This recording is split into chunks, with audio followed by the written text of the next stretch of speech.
Hello दोस्तों, हमारे channel में आपका स्वागत है। नई दुल्हन को रात में क्या हुआ। दोस्तों, मेरा नाम राजेश है। मैं 25 साल का हूँ। मैं जो आपको कहानी बताने जा रहा हूँ वो मेरे साथ घटी एक सच्ची घटना है। तो दोस्तों, मैं कहानी पर आता हूँ।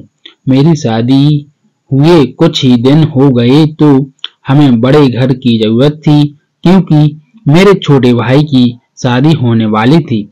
तो हमने एक एजेंट को बोला तो उसने एक घर बताया कि वो घर मेरे परिवार के लिए बहुत सही है।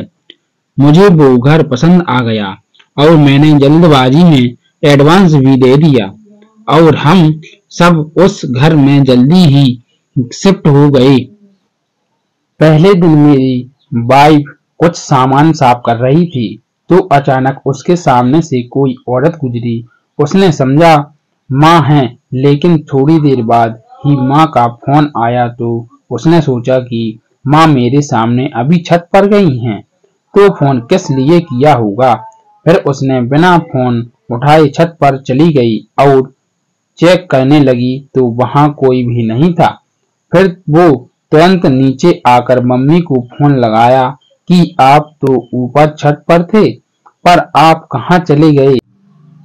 तो मम्मी ने कहा कि मैं तो सुबह ही तुझे बताए बिना बाजार निकल गई थी। ये सब सुनकर मेरी पत्नी सख्ते में आ गई और उसके हाथ कांपने लगे।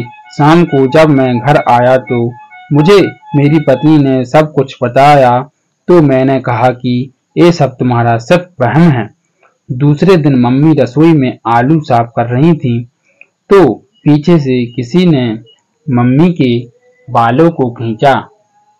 तो जब मम्मी ने घूमकर देखा तो वहां पर कोई नहीं था। मम्मी भी बुरी तरह घबरा गईं, लेकिन उन्होंने मुझे कुछ नहीं बताया। तीसरे दिन मेरी पत्नी की माँ का फोन आया कि उसके पिताजी की तबीयत खराब है, तो मेरा जाना नहीं हो सका। तो मैंने अपनी पत्नी को स्टेशन छोड़ के आ गया। रात को जब अपने बेडरूम में सो रहा था तो मुझे नींद नहीं आ रही थी। जब मैं उठने लगा तो मैं उठ नहीं पाया, जैसे किसी अदृश्य ताकत ने मुझे रोक रखा हो। फिर थोड़ी देर बाद मैं उठ पाया। उस दिन अंतिम बार उस घर पर सोया। अगले दिन मैंने घर बदल दिया। आसपास के लोगों ने बताया कि इस घर में किसी दुल्हन ने आत्महत्या कर ली थी और कई लोगों ने रात में उसकी आहत घर एवं आसपास देख चुके हैं।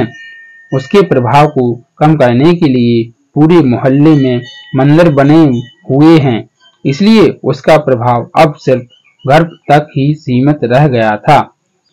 आप सभी को हमारी कहानी अच्छी लगी हो तो लाइक और सब्सक्राइब कर दें और शेयर करना ना भूलें। सभी के लिए जय श्री राम।